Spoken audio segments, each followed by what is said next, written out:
Assalamualaikum warahmatullahi wabarakatuh. Bertemu lagi kita dalam pelajaran Ilmu Pengetahuan Alam kelas 7. Selama belajar IPA daring, selalu semangat dan teruslah belajar.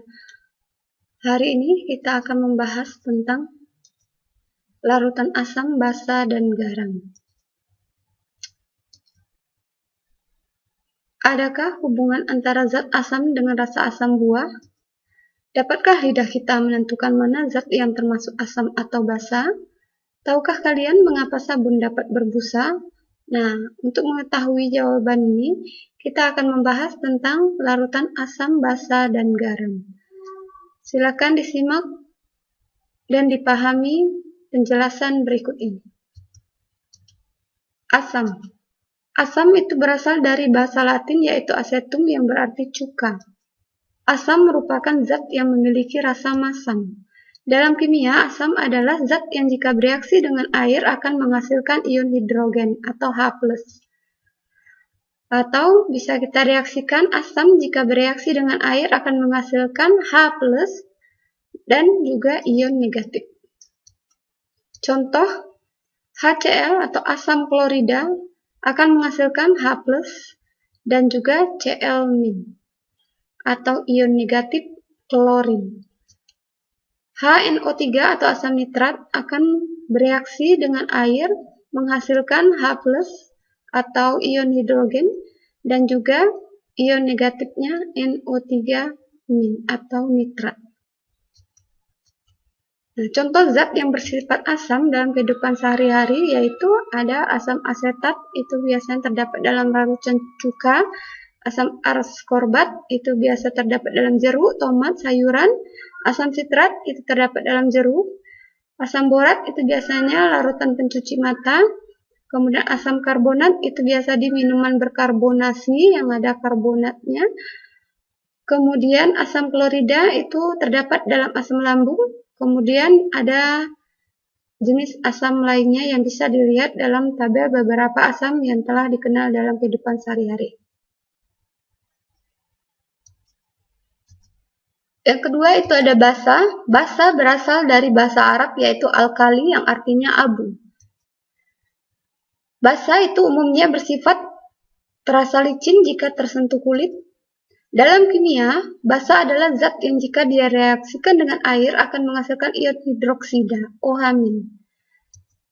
Basa itu bereaksi dengan air akan menghasilkan ion positif dan juga OH- atau ion hidroksida.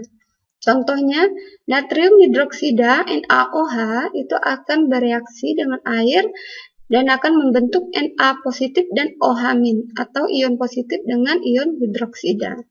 Contoh lainnya ada amonium hidroksida NH4OH itu akan bereaksi dengan air menghasilkan NH+ dan juga OH-, yaitu ion positif dan juga ion hidroksida. Contoh zat yang bersifat basa dalam kehidupan sehari-hari itu ada amonia, itu terdapat dalam bahan pemutih dan pembuatan pupuk. Kemudian ada aluminium hidroksida, itu terdapat dalam deodoran. Basa kalsium hidroksida itu juga obat untuk mengurangi dan juga keasaman tanah. Kemudian kalsium oksida itu terdapat dalam bahan semen. Magnesium hidroksida ini biasanya umumnya terdapat dalam obat emah. Natrium hidroksida itu terdapat dalam bahan sabun.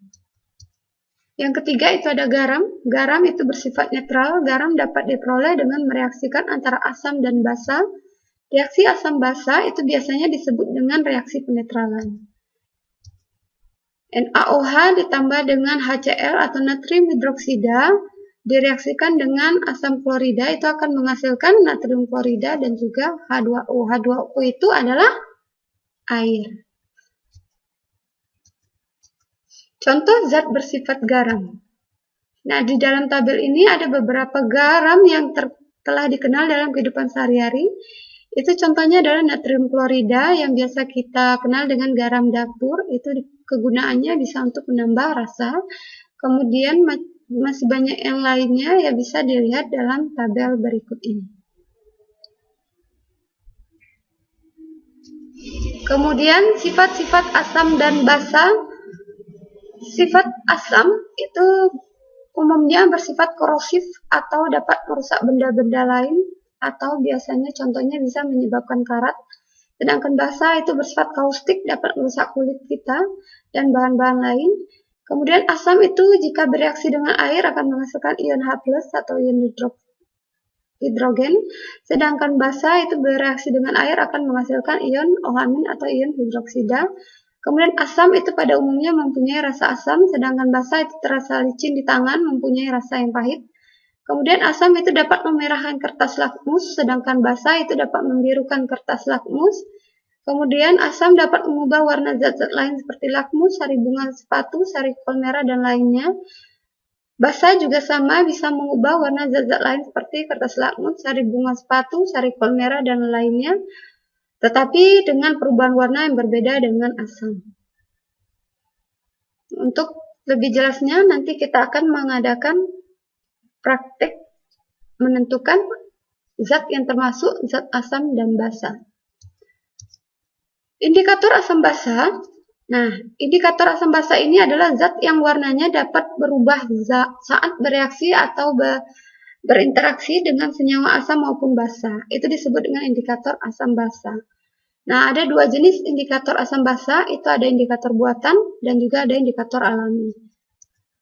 Nah, indikator alami itu adalah zat yang berasal dari alam yang warnanya dapat berubah saat berinteraksi dengan senyawa asam maupun basa. Contoh indikator alam atau indikator alami itu bisa kunyit, sari kembang sepatu, kemudian ada kol ungu. Yang kedua itu ada indikator buatan. Ini zat yang berasal dari buatan manusia yang warnanya dapat berubah saat berinteraksi atau bereaksi dengan senyawa asam maupun basa.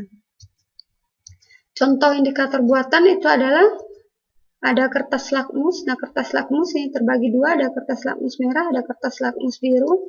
Kemudian ada metil red atau metil merah. Kemudian ada fenolftalein.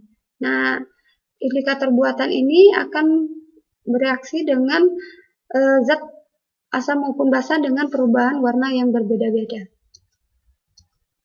Indikator buatan itu ada kertas lakmus. Ini mengidentifikasi suatu larutan yang bersifat asam, basa, atau netral.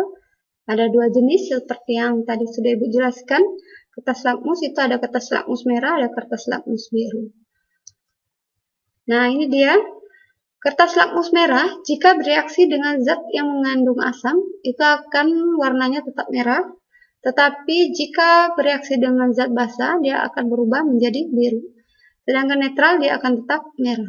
Kemudian kertas lakmus biru, jika bereaksi dengan zat asam, itu kertas lakmus biru akan berubah menjadi merah. Sedangkan pada zat basa, kertas lakmus biru tetap akan warna biru, tidak berubah warna, dan netral juga tidak berubah warna. Jadi jika zat diidentifikasi dengan menggunakan kertas lakmus, jika dalam larutan asam kertas lakmus merah berubah merah, lakmus biru berubah merah, itu berarti zatnya mengandung asam. Sebaliknya, jika zat mengandung basa, dalam kertas lakmus merah dia akan berubah biru, sedangkan pada kertas lakmus biru akan tetap biru. Nah, itu akan bersifat basa. Sedangkan jika tidak berubah warna sama sekali pada kertas lakmus merah maupun lakmus biru, berarti itu bersifat netral atau bersifat garam. Yang kedua itu adalah larutan indikator. Ini adalah zat-zat warna yang akan berubah warnanya dalam larutan asam, basa, ataupun netral atau garam. Ini ada contohnya larutan metil merah, metil jingga, fenolftalein. Nah, ini adalah perubahan-perubahan warna yang terjadi jika larutan indikator direaksikan dengan asam atau basa atau netral. Akan terjadi perubahan warna seperti metil merah pada larutan yang mengandung asam akan berubah warna merah, sedangkan pada basa akan berubah kuning, netral itu akan kuning. Dan metil jingga itu asam akan tetap jingga, pada basa dia akan berubah menjadi kuning. Dan seterusnya bisa dilihat pada tabel berikut. Kekuatan asam basa. Nah, kekuatan asam basa atau bisa kita lihat tingkat keasaman suatu zat itu dapat kita ukur dengan suatu larutan itu disebut dengan, bukan larutan ya, ini adalah alat mengukur tingkat keasaman suatu larutan. Itu biasanya disebut dengan pH meter. Ada dua jenis, itu ada pH meter yang bisa langsung dicelupkan ke dalam larutan yang mau kita identifikasi berapa tingkat keasamannya. Nah, di sini ada beberapa warna, mulai dari 0, 1, 2, 3 sampai 14. Nah, di sini adalah pH keasaman atau tingkat keasaman. Tingkat keasaman suatu zat semakin ke bawah itu tingkat keasaman semakin tinggi, semakin ke atas tingkat keasamannya semakin rendah atau basanya semakin tinggi, sedangkan 7 itu adalah tingkat keasaman netral. Kemudian ada juga untuk mengukur tingkat keasaman bisa juga digunakan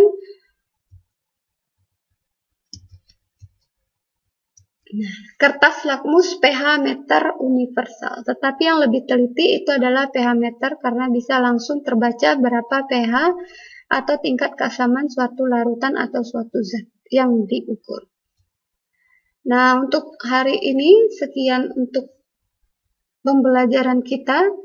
Dan untuk hari ini tidak ada tugas, hanya membuat catatan di dalam buku catatan Anda masing-masing.